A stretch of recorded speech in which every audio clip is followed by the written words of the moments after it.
All right, everyone. Thank you for joining in. We'll get started here in a few more seconds. We have some guest speakers that will be presenting for this staff meeting also.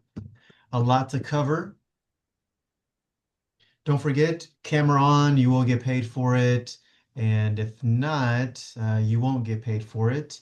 If you haven't done so, make sure you put your name in the chat if in case your name doesn't pop up on your profile.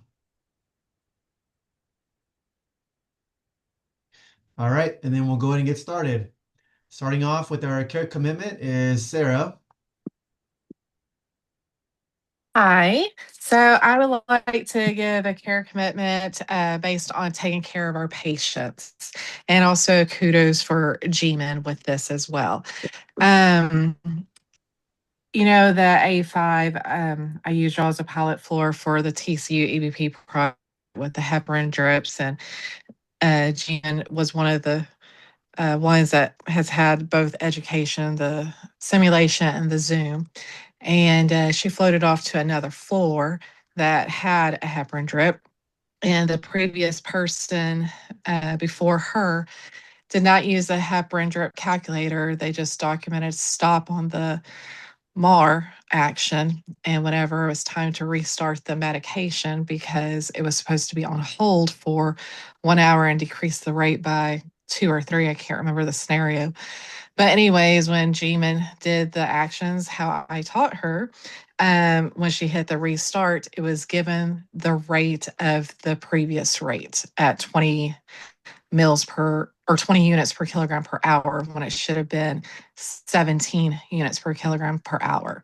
So that was 3 units more than what it should have been when she hit the restart button. And going back and looking through the chart with her, it was because the calculator was not used correctly. So that's for taking care of our patients because she used what she learned from the HEPRA education class and not only use it for A5, but also use it for another unit as well. Thank you for sharing that, Sarah. Great job, G-Man, on doing that. And if anyone hasn't taken the heparin class, just take it. You may think that you uh, know it, but you might not know it as well as you think you do. Because I taught someone the other day from A3 and they learned something new and their eyes were wide open. Gotcha. Thank you, Sarah. You're welcome. So now with our kudos, we had a lot of great stories like we always do. And it's always neat hearing the stories that the patients or the families have to say about the great care that you guys did, such as Jackie and Doobie, with their great sense of humor. And in the 10 years that the patient has been chronically ill, she hasn't had a nurse that has gone above and beyond to ensure that she didn't have any issues after her discharge. Or Rachel Longo brightening up the room because she's so loving and caring, always makes an effort to show up and encourages me to keep on fighting and stay positive. Christina Like with their care and compassion. She's always very attentive on top of her meds and her needs and never missed a beat. So great job to a lot of our staff for always going above and beyond for our patients and their families. And for our next one also, we had a lot of great ones. Uh, for example, Lisa Benson. She was called to B5 to train a nurse extern, and she ended up being on the floor. And so they felt that she was extremely competent. Her work method was impeccable, very efficient, timely, reliable, all while showing consideration for her father and effectively communicating with the staff and them. Megan always on top of her meds, being understanding, compassionate. She bonded with the patient about their sons, being the same age, even gave her a hug. And she always felt safe, not sage, when she was my nurse. Her communication is incredible and even logs and writes the names of my meds on the whiteboard. It's a great job with that. Even Ashley Hong, uh, well over her duty to make sure that I was comfortable, I was pain free as possible, checked up on me often. I didn't have to call in for help. She was already there, taking initiative. So thank you guys, not just from these things, but from everything else that you guys keep doing. And whenever me and Crystal round, or even the charge nurses round, it's always great hearing the great things that you guys do for our patients and families. So birthdays, quite a few March birthdays. Happy birthday, Savannah, Monique, Monica, Funke, Maria, Avila, Curtis, and Uju. And a couple work anniversaries, Ryan, 2 years, Karina and Bree, 3, Crystal, 4, and 10 to Veronica. So now we have Sarah with our educational slides. Okay, if you want to go to the next slide. So I know there's been some issues with dependent loops, and the Medline Foley catheter, they have something different to help with dependent loops and get the tube in the right angle to help drain in the bag. But that little plastic notch there that that red arrow is pointing out, that's called a kickstand. And you just insert the Foley catheter tubing on there, and it's going to keep it in the right angle to help drain the bag, the urine out better. Sarah, can I make a point to this? Sure. So today we did our infection rounds with infection prevention for our Foleys, and these Foley bags specifically have came from the ones that ER has put in, but the ones on the unit have the double hooks. Those do not have a kickstand. Oh, they do not. They do not. And we saw that this morning. But yesterday we did see this one, but those again were the ones that were put in the ER. And so the ones on the unit, if we put those in, like we had one today, and it was the double hook, they do not have a kickstand. All right. I I'm see gonna a have to do mixture some of them. investigation and That's look to right. see. Okay. Well, I did not know that we had different. I figured we had all the same Foley catheters, or should have all the same Foley catheters. Okay. Next slide. And then, that's just showing an example of what it looks like on the bed with that kickstand on there. You can see how it angles correctly. And then the next slide. Don't forget to use your bed sheet clamp, because that will help prevent dependent loops and keep that drain bag tube, or not drain bag, the drainage tube in a straight line along the bed. And where it says that plastics alert, there's if the tubing is like extra long, and you can coil it in the bed as long as it doesn't fall below the level of the bag from dependent loops and kinks. Next slide. And then I just put this on here because I don't remember learning about this whenever we got our new beds. But here's a picture of our old bed and new bed. And the reason why they got the Foley bag hooks in certain areas is so that way whenever you weigh your patient daily, it doesn't weigh the Foley bag as well. Like if the bag is full of urine, it's not counted that in the daily weights. So next slide.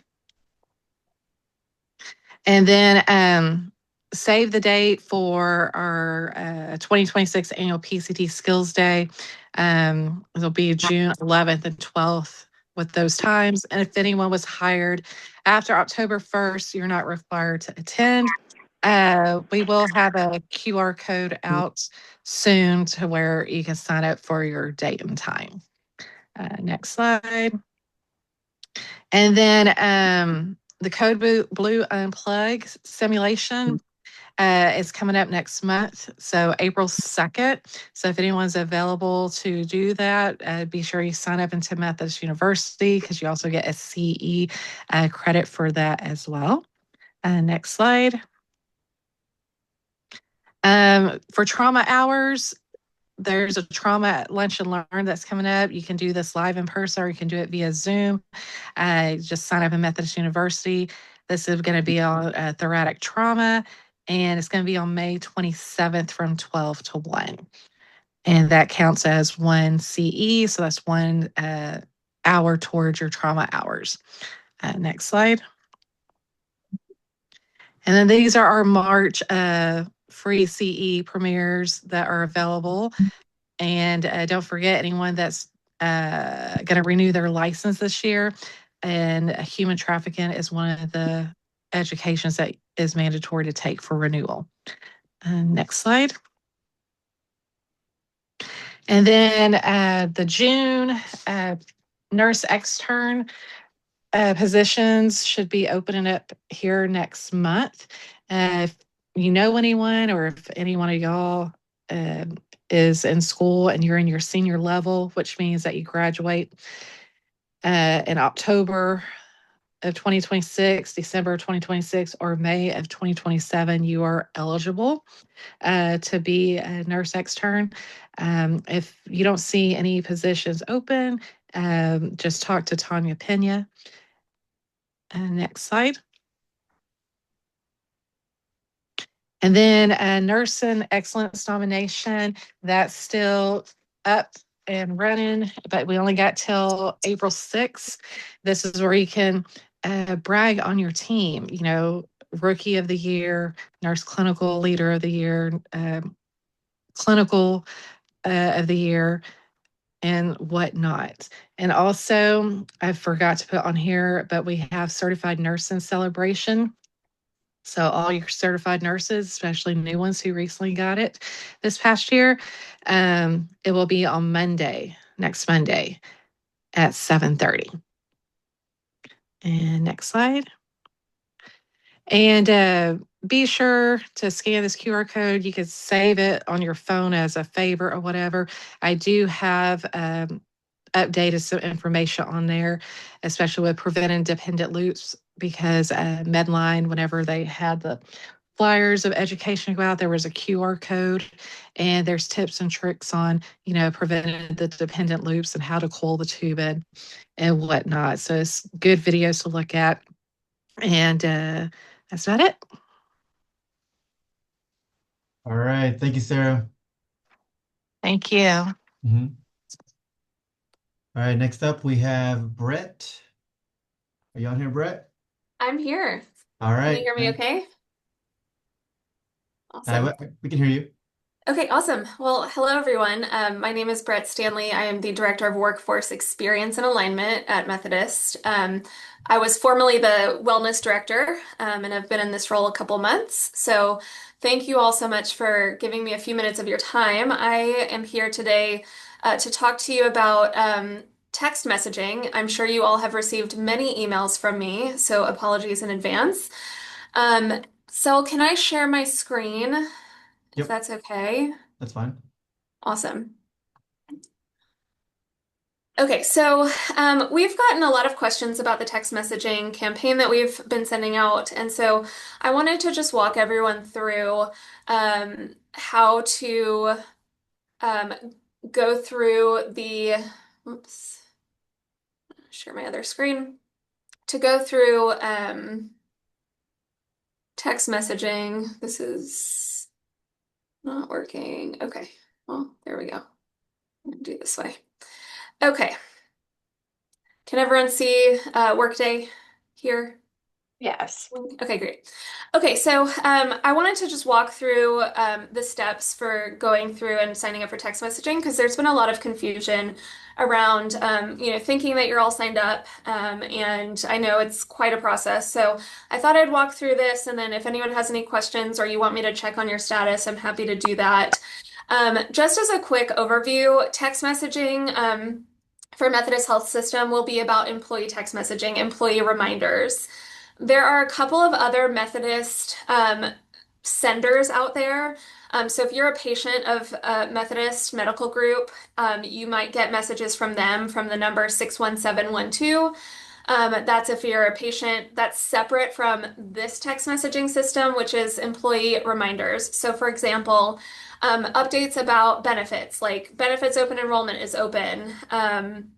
Go do your benefits, or hey, there's a wellness fair at your campus today, go get your free produce in the lobby. Or maybe a holiday message from our president, Jim Scoggin. So those will be the types of messages we will be sending through employee text messages. We promise not to spam you. We promise not to send like 6 a.m. text messages. It's just really another avenue for you all to receive important reminders, especially if you're not at your desk or your computer, or if you're not even at work. It's a way to get these and make sure that you're in the loop. So I'm going to walk through this. If you enrolled in text messaging and you think you're opted in, but you did not receive a text message, that means that probably one of the steps was missed. If you want to opt out, there are a couple of ways to do that. Number one, you can email me, and I'm happy to help you with that. Really, the best way to opt out is to go through this same process that I'm about to show you, and then just reply stop to that text message. Really, that's the best way to do it. But if you don't have time for that, that's okay. You can send me an email and I can help you with opting out. So this is really for opting in or opting out. You go into Workday. In your search bar, you're going to type in change my home contact information. And this is even if you've done this before. This is how you will remove your phone number and do it again so that you can get a text message. So you're going to click on this task right here. You're going to scroll down past your address and you'll see your phone number. And so you can see I already have my phone number entered in here, but in order to opt into text messaging, what I need to do is to actually remove my phone number. Be cognizant, you don't want to just edit your phone number, because if you edit the phone number, you will not see the terms and conditions that we need you to consent to in order to get text messages. So you're going to remove your phone number. I removed it. You'll scroll down to this button down here that says add. When you click that add button, you will see that you can see the terms and conditions and then this checkbox right here. So you will type in your phone number. Just make sure that you type it in correctly. Sometimes I mistype it and have a typo in there. I've done this quite a few times. You can set your visibility to private or public. It doesn't matter. This just really means if other people can see your phone number when they log into Workday. So private or public, that won't affect your text messaging. You'll click on these terms and conditions here, read them if you would like to, a little bit of light reading, click done. And then the most important part here is to click this button right here. If you do not click this button, you will not receive a text message and you will probably get more annoying reminders from me via email.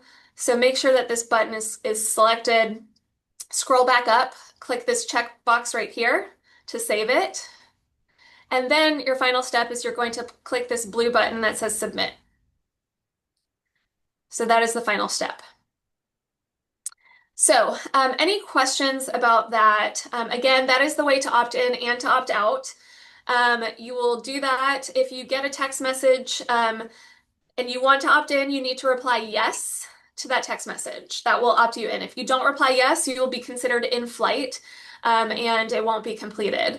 If you get that text message and you don't want to opt in, you just reply stop, and that will stop all the text messages and it will record your opt-out into our system. So thank you all so much for a few minutes of your time. Would love to take any questions if anyone has any in the chat, or anyone want to come off mute.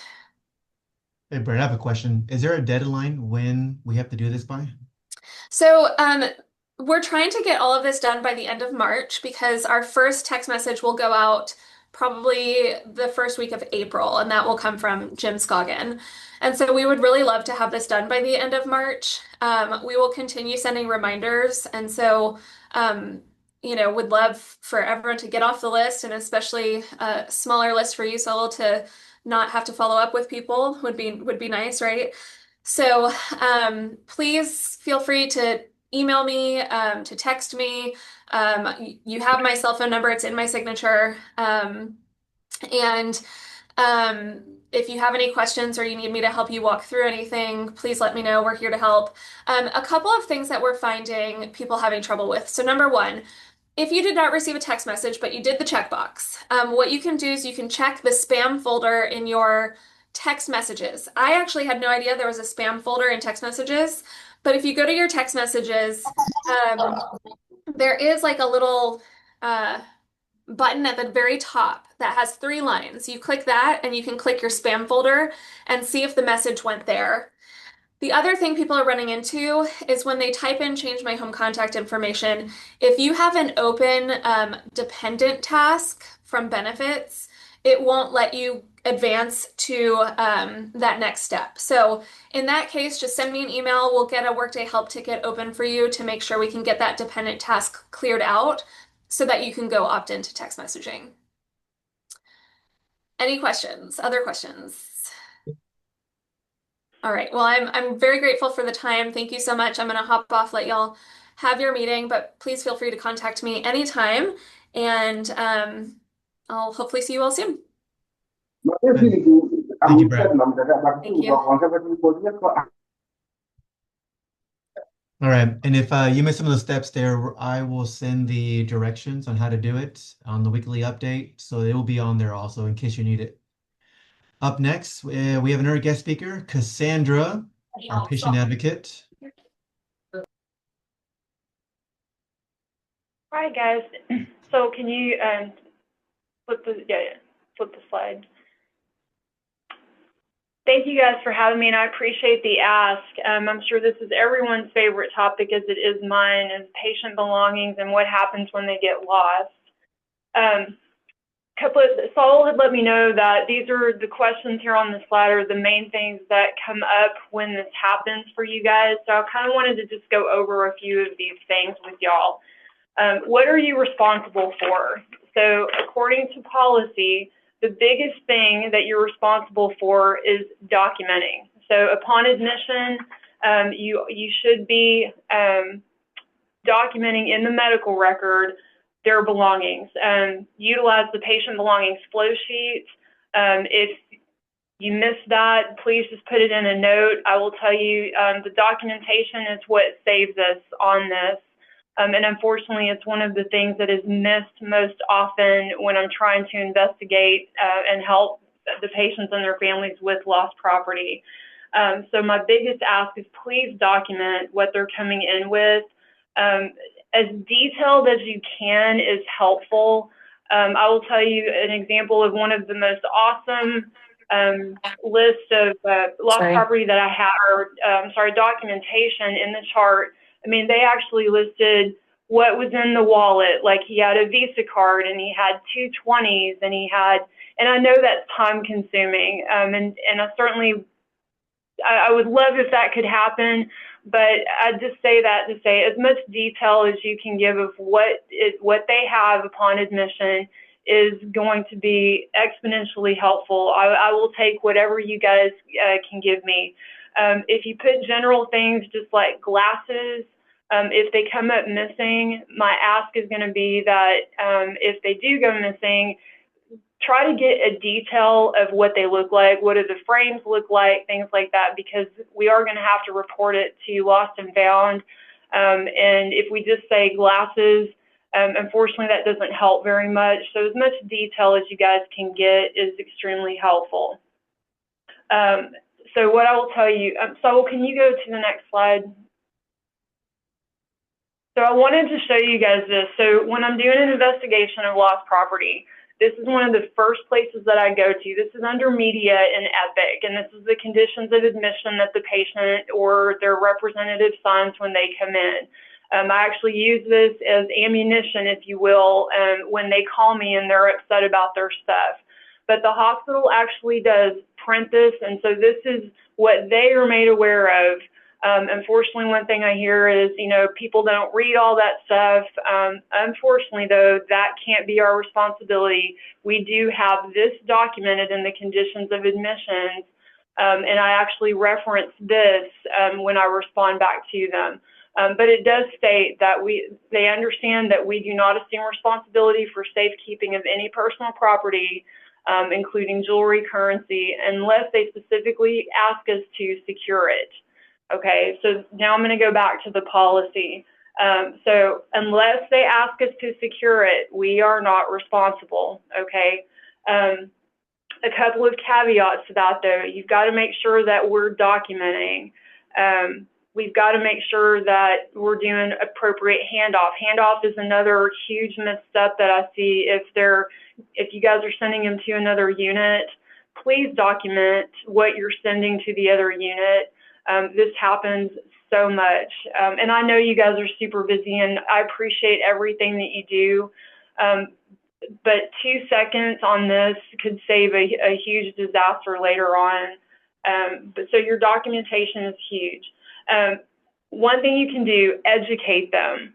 After you've documented, once they admit, document their belongings, but educate them. And then I would highly encourage family members to take patient belongings home with them. If they choose not to, please make sure that you're educating all of them that what that conditions of admission states, that if we do not secure it, the hospital is not responsible. And then I would ask that you please document that you had that conversation with them. I think on the patient belongings flow sheet, there actually is a thing that says, was anything secured? And you guys can just check yes or no. So even if you do that for me, it's extremely helpful. That lets me know that you had that conversation with them. But if you want to document that, it's even better. If they want to have their stuff sent home, another huge ask I would ask of you guys is find out who's taking it home and document that as well. If it's, Sister Sue, get Sister Sue's name, and even if they're willing to give us contact information, that's helpful, because you'd be surprised, 6 weeks after they've discharged and now they're saying something's missing. When we have that documentation, it just helps me to know how to navigate this stuff, okay? If they say, yes, I want to secure my stuff, admitting told me that the only thing we can secure, their stuff has to fit in one of the belongings bags, okay? Anything larger than that, they won't secure it. So it has to fit in there. And then my understanding from admitting is that you guys would call them and say, a patient wants to secure something. Admitting staff will come to you and they'll get the stuff. They should provide a receipt to the patient. And then upon discharge, the patient has to give us back that receipt, and then we can go and collect their belongings and give them back. So just make sure those steps are followed, and you guys should be good. Okay, what happens if it's lost? The biggest thing we can do is timeliness is the biggest thing, and the sooner that they report it to us is actually the most beneficial. But you all know as well as I do, sometimes they wait, a couple of days before they say anything, or they try to call back, or they come up to the unit. The biggest thing that we can do, assist with looking in the room, get descriptions, again, what color were the frames, what did they look like, as much information as you can get. If they came from another unit, but y'all were the last unit, so you can always contact the other unit also and just see was anything left behind there. And then you guys do a really good job of this, what I can see in your documentation and the verges that y'all put in. But then we want to contact Lost and Found and get them involved as soon as possible. Because if anything is coming down, or if anything was found from EVS when they're cleaning the rooms or anything like that, they're going to take it to Lost and Found, okay? The biggest thing you guys can do to help with this entire thing, document. Educate them, please, please, please, always. And this just helps protect you guys too. Educate them on what this on the screen says, that, unless we secure it, please understand we're not responsible for it. And then make sure that they're aware of that. And again, if you want to document that you had that conversation with them, that's helpful as well. And again, always, if you can utilize the belongings flow sheet, or just put a nurse's note. I think that's about it. Does anybody have any questions about this? I know y'all get hammered with this kind of stuff, and I know it's tedious, but unfortunately, it's just something that we have to continue to contend with. And the more we can work together and try to streamline this process, the better it is. So I appreciate everything that you guys do. Y'all's help with this makes this a lot easier. So I appreciate y'all very much. All right. Thank you, Cassandra, for presenting. All right. Thanks, guys. Y'all have a great evening. Thank you. Next up, we have Shauna with our RISE skill. Oh, That's the one. Hi, everybody. The Write Skill of the Month for March is STAR. This is something that we use a lot. You may not think about it, but everyone does. Stop. Use the power of the pause. Make sure we think about what we're doing, act accordingly, and then respond to that. Make sure you got the outcome that you were looking for. Slow down and pause to focus on and give your attention on completing the task safely. Let your brain catch up to your hands. Especially on our unit, we get very busy. We're doing a lot of things at the same time. So just make sure you stop, take a breath, and focus on what you're doing. Consider what needs to happen for safety for yourself as well as the patient. Carry out your task with focus. Make sure the task is completed with the correct outcomes. And then use that pause to cross-check your task with a colleague. Just stop and say, hey, Crystal, is this the right tubing that I need for this medication? Or, hey, Megan, I heard you were adjusting that medication. Are you sure your math is correct? So it's just like things like that. Make sure we just take time, take a breath, and focus on what we're doing. Thank you. Thank you, Shauna. Next up, we'll look at two different, I guess, case studies. First one will be Tanisha.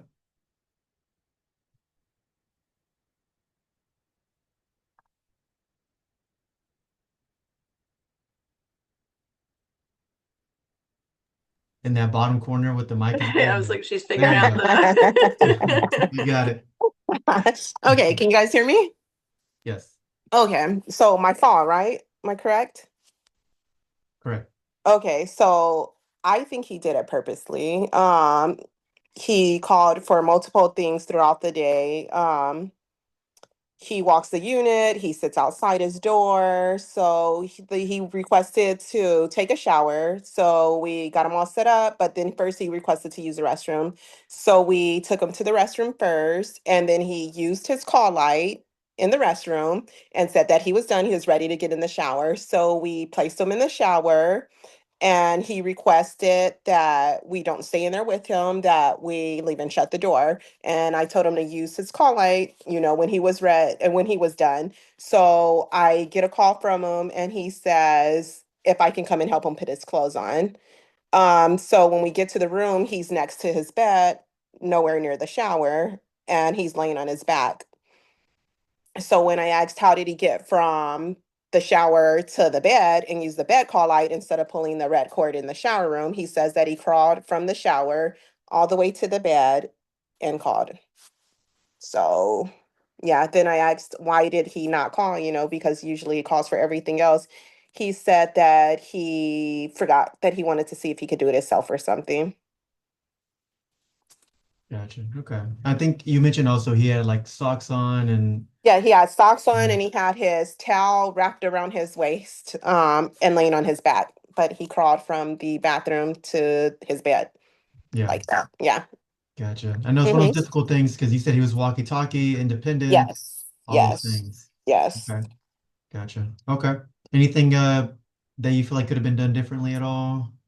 Um, no, I guess we can't force him to, for us to stay in there if he requests for us to get out of the bathroom. So not really. Yeah. And thank you Yeah, for in offering situations that. like this specifically, for those patients, because he did walk independently, or did he use a walker? He used a cane. He used a cane. Okay. Yes. And I know it's a one-off and you've seen him walk around and all those things, but was he still a high fall risk potentially? So I would say no, but from documentation, I guess, yes, Okay. And I know something that's going to be coming at some point is, and everyone knows that the longer people stay, because he was here for a lengthy time as well, waiting for VA.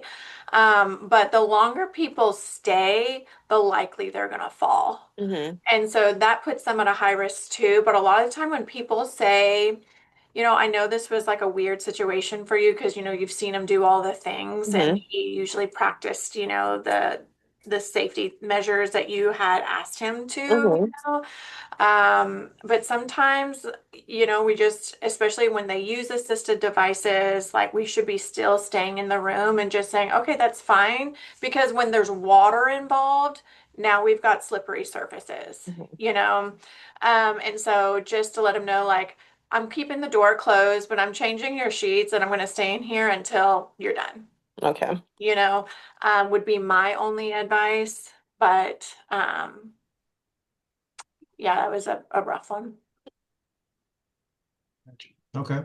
All right. Thank you, Tanisha. Thanks. Mhm. All right. Next up, Alvin. Can you hear me? Yes. Okay. So mine was a bit weird as well. It happened pretty early in the morning at about 3 a.m. She called me to say that she had vomited. She had called me multiple times throughout the night for that same reason. So I was pretty okay with that. I just went in there, and usually I just change her gown because usually just gets on her gown a bit, but this time it got on her pad. So she was also fairly independent. So she just sat at the edge of the bed while I changed her pad and her sheets as well, her pillow sheets, because she got it on there too. And while she was also changing her gown as well. But when I was almost done with that and it was time for her to kind of lay back, I noticed that since the room was so quiet, I didn't hear anything. She was slowly just dripping down off the bed, and she hadn't put her new gown on fully. Her old one was still on, but very, like, mostly coming off. So I grabbed that part of her gown and I tried to hold her or at least pull her back on the bed, but she was kind of heavy and also too far down. So the best I could do was just slow her down until she made it onto the floor. And then I had to run around. And by the time I came back around, she was on the floor and looked like she was seizing. But apparently she faked the seizure for about 20 minutes or 30 or longer. And yeah, we called a cold fall on that. I Gotcha. was told in report that she was known to fake seizures. So I feel like that should have been my first, I guess, sign to maybe take more steps with her. Because if she fakes seizures, what else could she fake, right? Hmm. Yeah, that was mostly it. Okay. Was she like right on the edge of the bed, or was she like sitting pretty, like her bottom was pretty far back? How do you mean? Like, was she like right on the edge? 'Cause you said she was kind of sliding down the bed. Was she Yeah, like, was her bottom like right on the edge of the bed, or was she like pretty far back in the bed? no, Remember? her bottom was on the bed. She wasn't far back in the bed. Yeah. So, Okay. Gotcha. Okay. mhm. Anything, I know you mentioned earlier something you could have done different is I guess be a little more vigilant because Yeah, she's prone and to kind of fake stuff like that, and we should do the same thing with something else. yeah, exactly. Okay. Gotcha.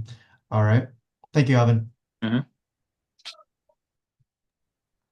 All right, next up we have Crystal with some NCC updates. Okay. Hello, y'all. So I have lines continued to be on here just to continue to talk about our processes and making sure that we're implementing them. So tubings are labeled, dressings labeled, date and time. So far, I round with our infection prevention because now the hospital goal is to make sure that we're not having CODIs and CLABSIs and all that sort of thing, C. diff, we're not having any of that. We're doing an excellent job on this. So whenever we go and look at lines, they're all labeled.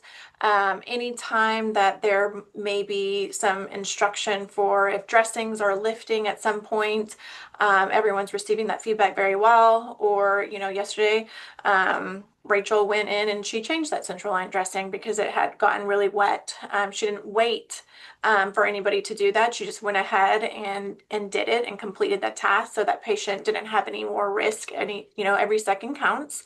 And so Rachel went and changed that central line dressing, which was much appreciated. And so continue to do that. I think we're doing a really good job there with using Kuros caps and on our central lines, those kind of things.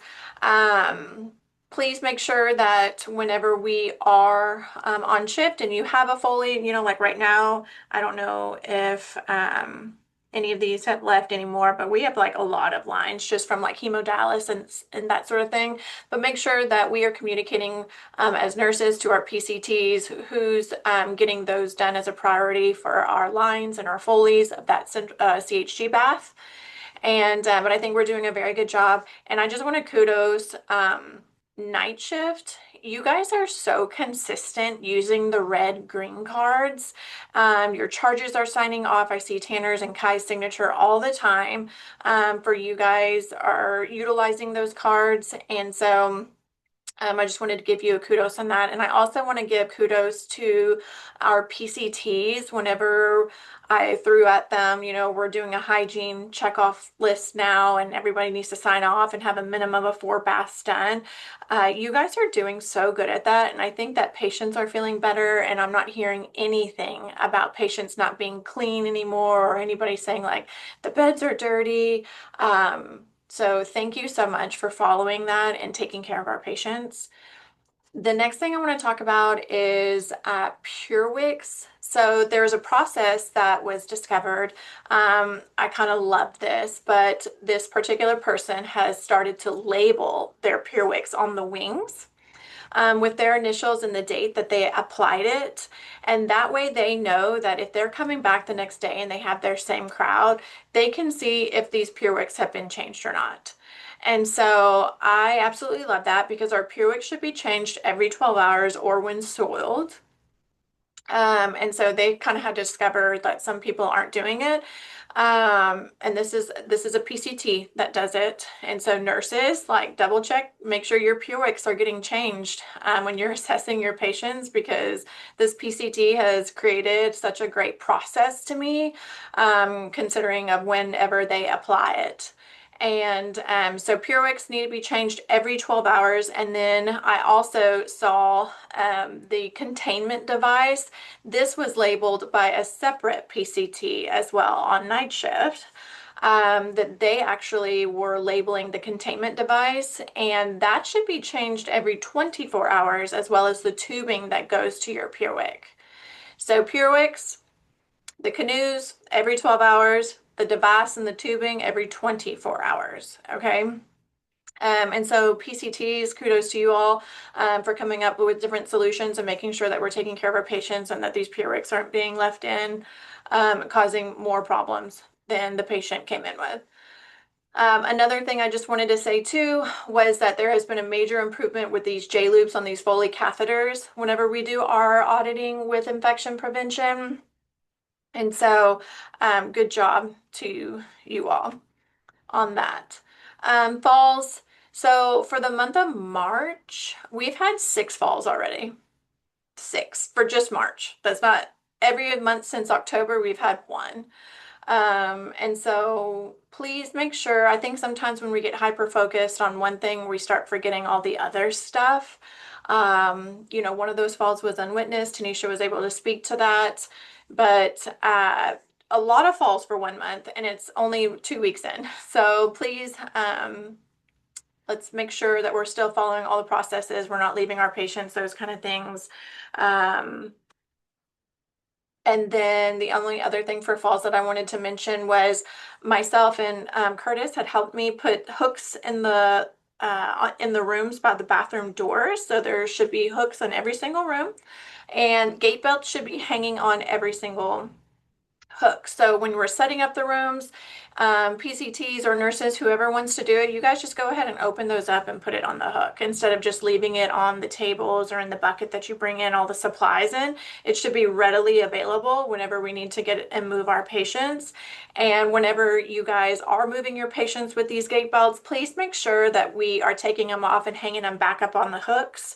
And not leaving them on the tables. This is it's a direct, we know exactly where the gate belt is every single time. We're not searching for it under pillows and chucks and all the things.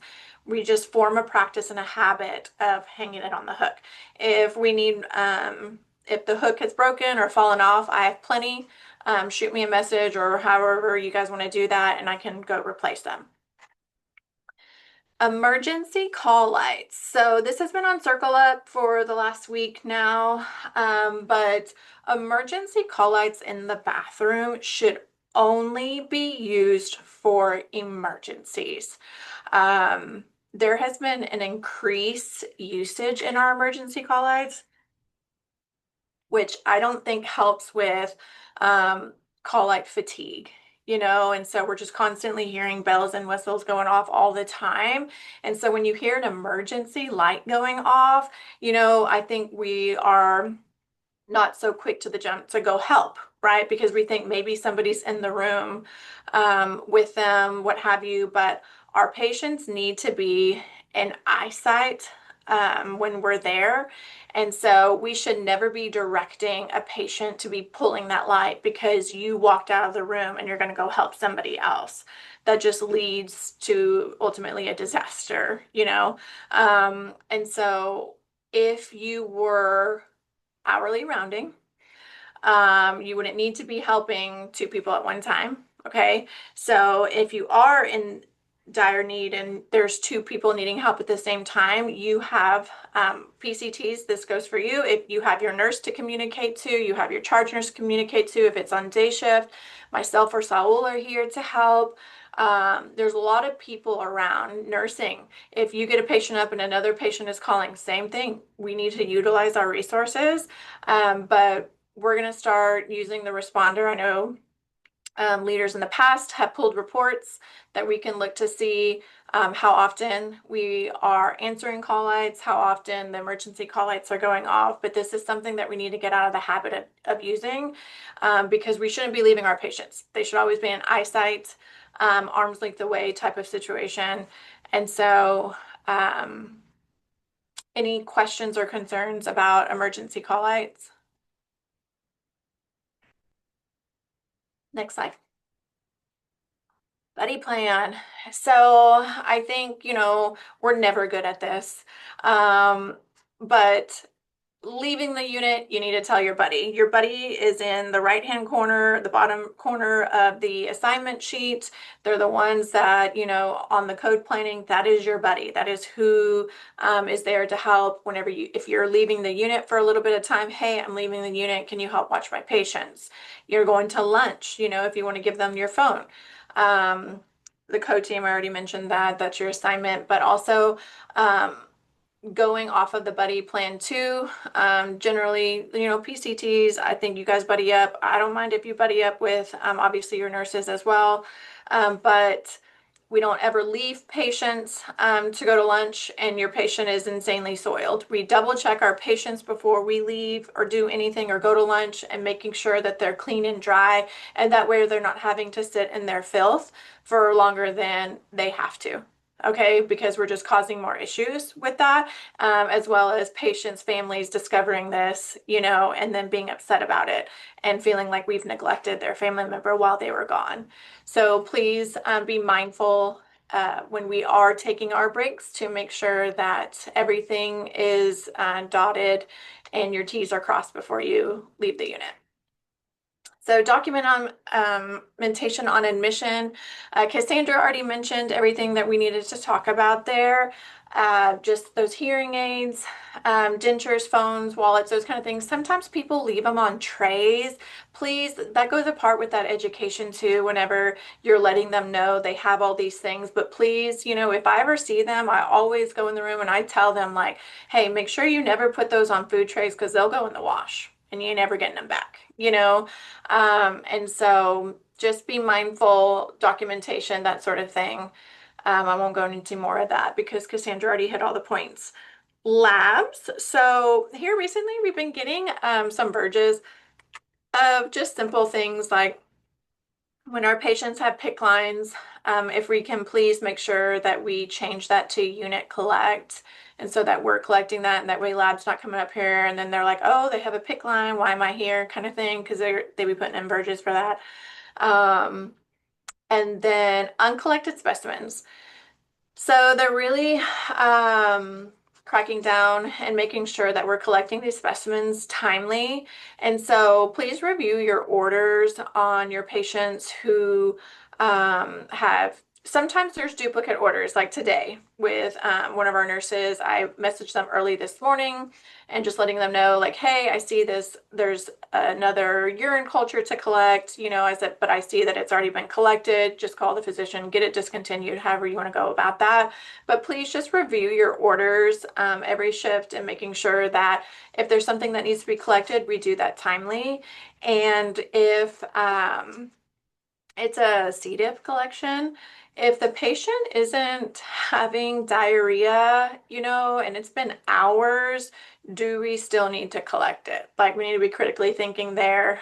Is this still C. diff? Are we still needing, what are we doing with this? Have that open communication with your physicians. They haven't had a stool in 24 hours, but I still see this specimen collection. Can I cancel this? That sort of thing. One thing I wanted to mention too, that Sarah was talking about the education. In Methodist University, if you didn't know, there is a CE tracker for nurses. And so you just kind of have to set it up. I don't know if it's an automatic thing. I've always done it. You just have to set a target hours to keep track of your hours. But if you go into MU, it'll collect all of your continuing education hours for you. And you put in your nursing licensure and it starts to add that in for you. Because remember, this year, if your license is due, you have to put in your education hours before your application will be approved. And we just want to make sure that this is very timely and that we're doing it ahead of the game, because if you do not, I mean, I don't know how long it takes for it all to get approved, hopefully very quickly. But if not, you won't be working. You'll be without a job, unpaid kind of thing. So make sure that it gets done on time or you will be suspended. And so, but anyways, we have this nice feature if you guys wanted to know that it was there if you didn't. Rounding feedback. So since the PCTs have started, the baths and the hygiene care and that whole process, I wanted to, and because of our patient experience scores, we've always, since I've been here, we've always done very well in patient experience, like very well. Always been a top performing unit, and I just feel like for some reason we're lacking. We're lacking in patient's experience. And we are the lowest of all the med-surg units. And so that's a little difficult to understand just because I know how great of a team that you all are. And so I started rounding on little groups, 1 through 12 one day, and then I'll do 13 through 24 the next day. However, and I started rounding on these folks. Just letting them know, I walk in the room and I say, hey, my name is Crystal. I'm one of the nursing leaders up here. I just wanted to come by and round and just make sure that the nurses were taking great care of you. And then I let the patients talk to me. And they give me great feedback. They tell me that everyone's awesome. They obviously do give me some crucial criticism sometimes, and sometimes I take their word for it and I just report back to the nurse just so she can pass off onto another nurse depending on what that might be. But some things are very consistent that patients are telling me, and this has been for the last 2 weeks. The consistent report back to me from patients, and this has to do with our goals, okay, that we're trying to meet even, because we haven't been meeting our goals and percentages, but for the end of the year with patient experience, it's very inconsistent. It goes up and down, or they don't move at all. Is that patients are saying that there's a major difference in day shift nurses and night shift nurses when it comes to reporting information. They feel that, I'm sorry to say this, but night shift nurses, they don't feel like you update them at all. I know that a lot of the times they're sleeping. What do I need to update them on? It can be to as little as you're coming in there and giving them medication, and just kind of voicing what your plan of care is to them. I'm in here to do this. Would you like to go to the bathroom while I'm in here? All these things, because patients are just saying there's just such a distinct difference. And that's their words. Those aren't my words. That is their words. And so it's kind of like, oh, this is a very consistent feedback that I'm getting from them. So they feel like they're doing a much better job during the day shift, what's going on, giving specifics about the care being provided. And so I also want to mention that coming in early this week because it's spring break and I can come in early because I don't have to take my children to school. I have noticed that we're not doing bedside shift report.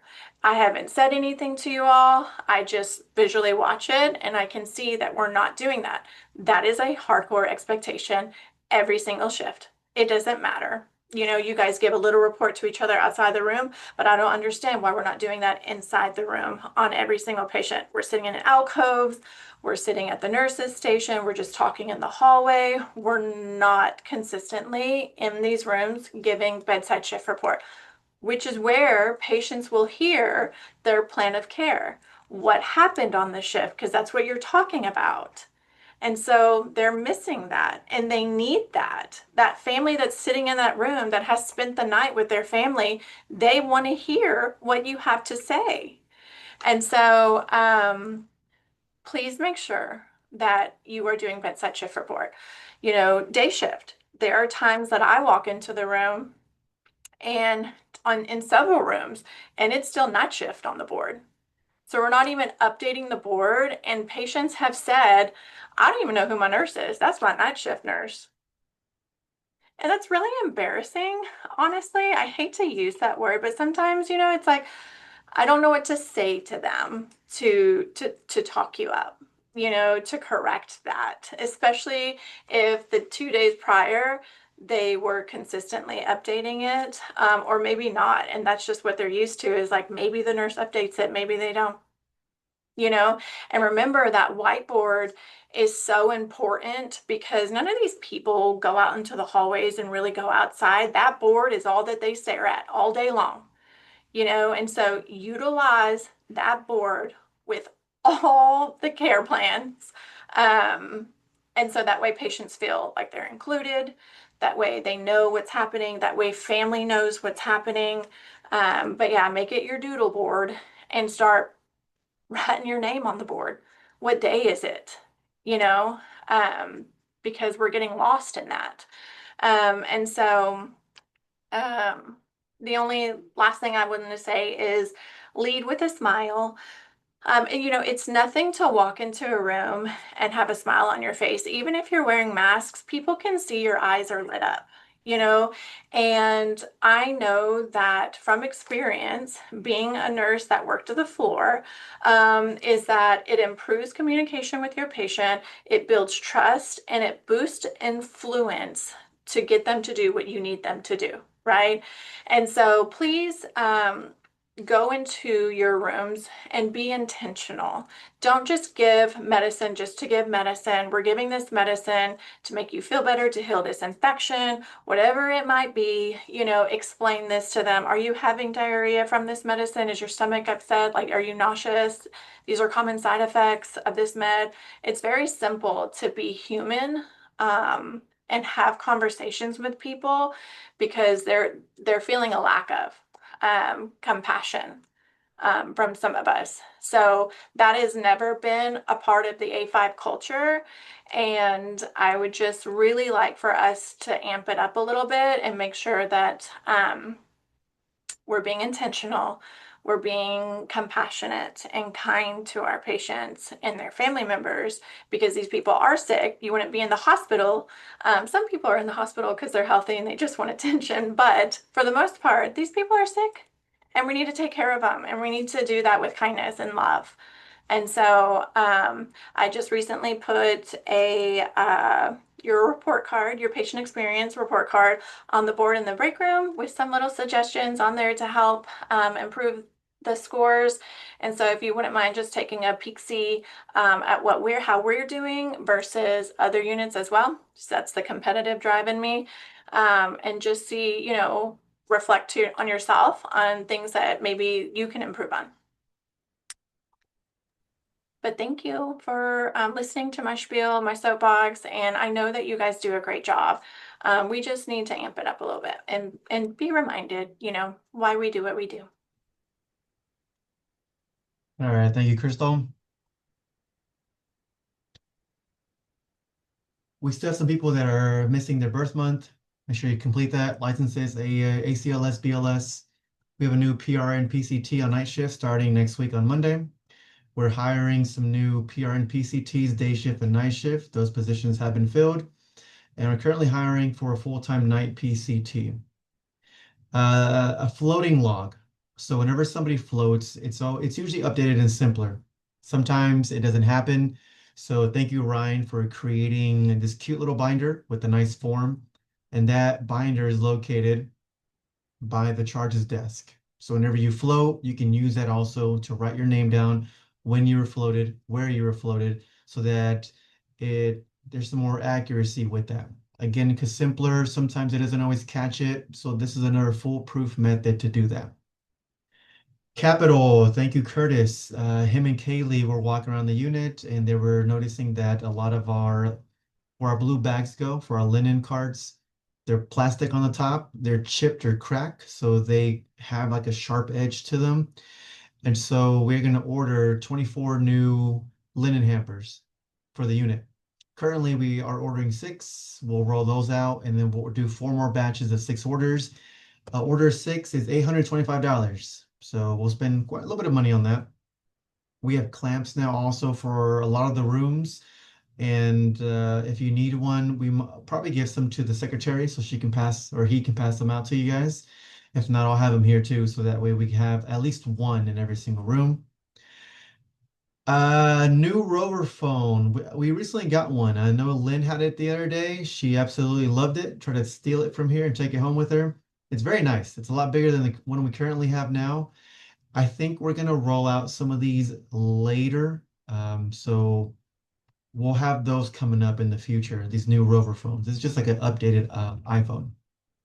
Methodist Apparel, an email was sent out if you want to order some jackets. We have the hard shell vest, Sportwick, and a unisex sweatshirt.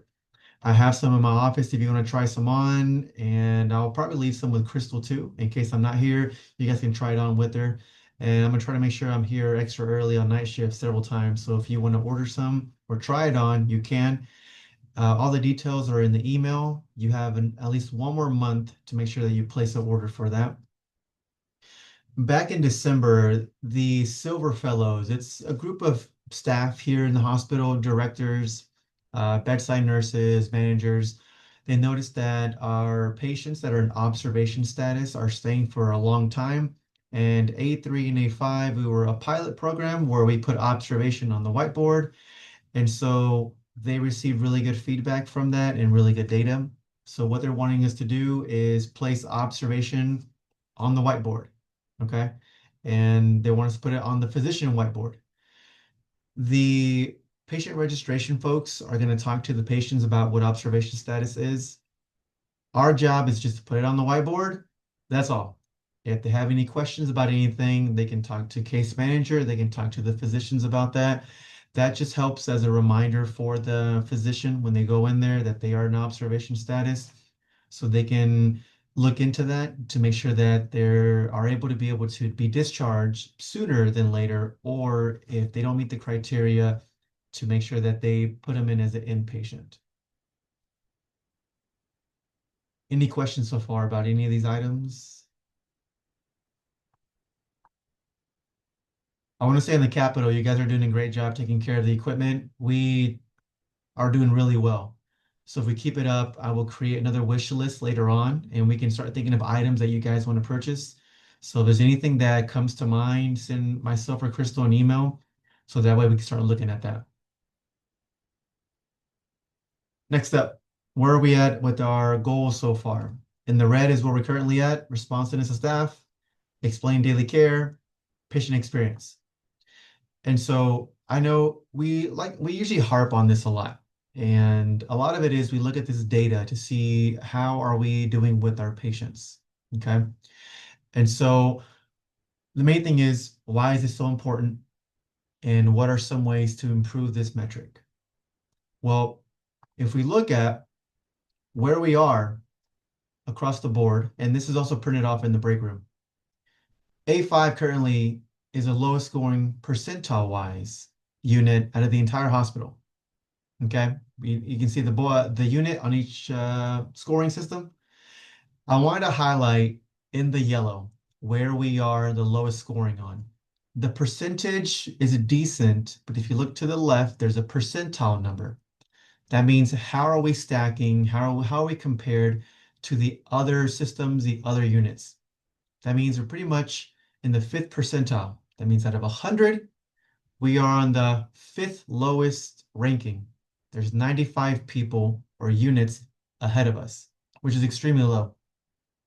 And Crystal mentioned some of the things that we've been doing to make sure that we help with that also. So what do we do? What do we have in our capability to help with this? What I want to focus on, 5 C's. First one being communication. Do you know what's going on? That's making sure that we are giving updates to our patients, keeping them informed, them and their families, updating charge, leadership of what's going on. That enhances teamwork, patients' understanding of what's happening with their medications, what they're taking, reducing anxiety, building trust. Compassion. How do you feel as far as taking care of our patients?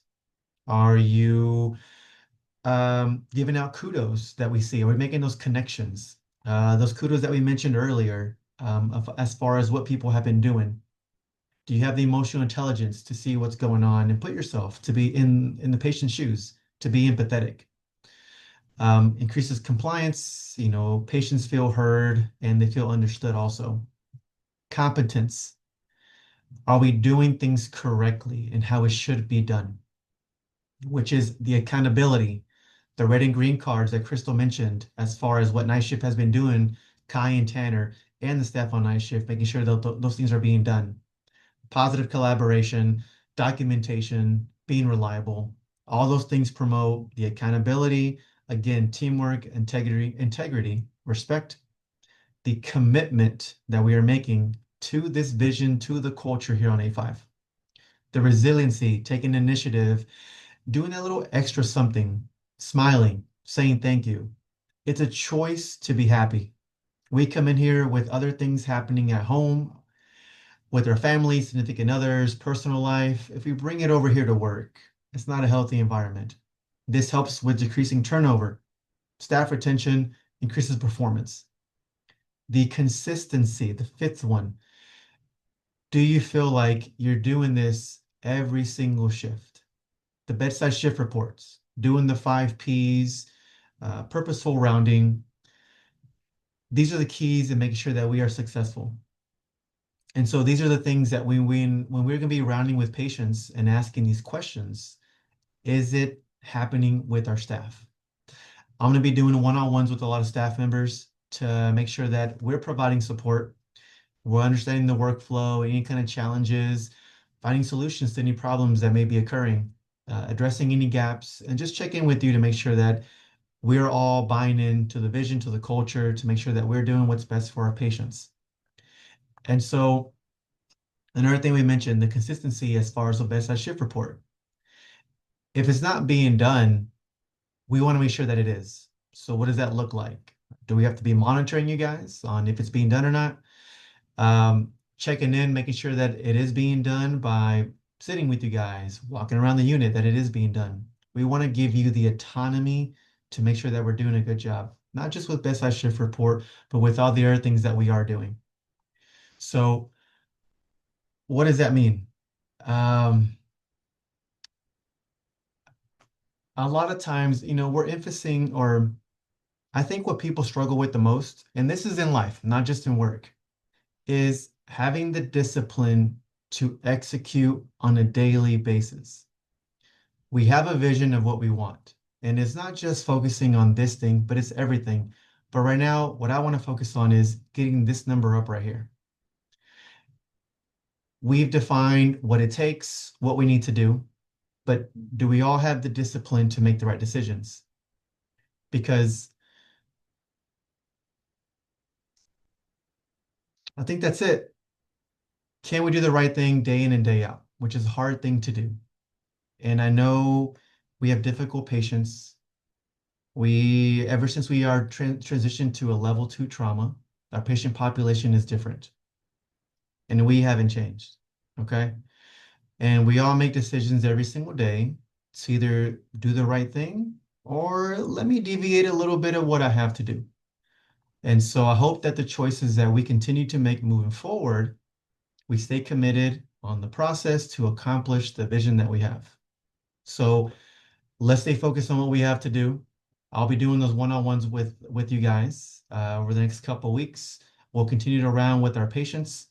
So let's make sure that we are communicating well, showing compassion to each other, to our patients, being competent in what's going on, staying committed, and creating that consistency day in and day out.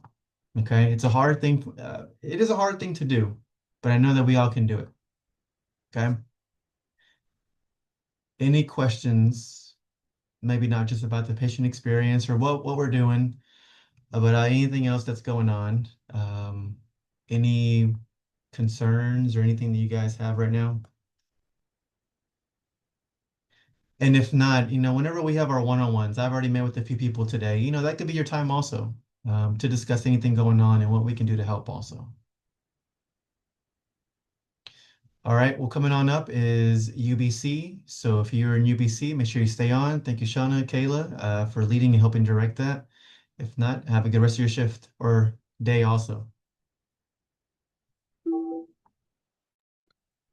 Okay, everyone that's staying on for UBC, please, as always, put your name in the chat again with UBC next to it so Kayla can mark you present. We're about half